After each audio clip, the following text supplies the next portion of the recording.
Konturatu zarete haien den gune berri bat sortu dutela?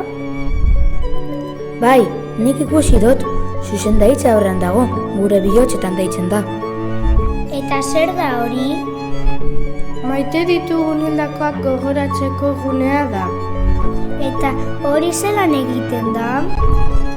Gune horretan elkartuko gara enborretan eserita eta gure hildakoa gogoratuko ditugu. Beraien buruz hitz eginez, ipuinek kontatuz, lasoak lotuz.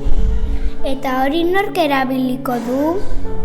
Allende Salazar osatzen dugun kide guztientzat da, beraz nahi duenak erabili dezake.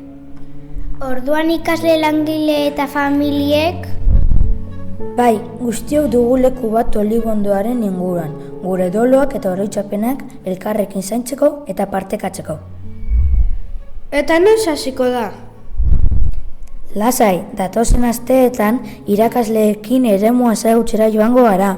Ze ideia polita, gure bihotzetan izango ditugu.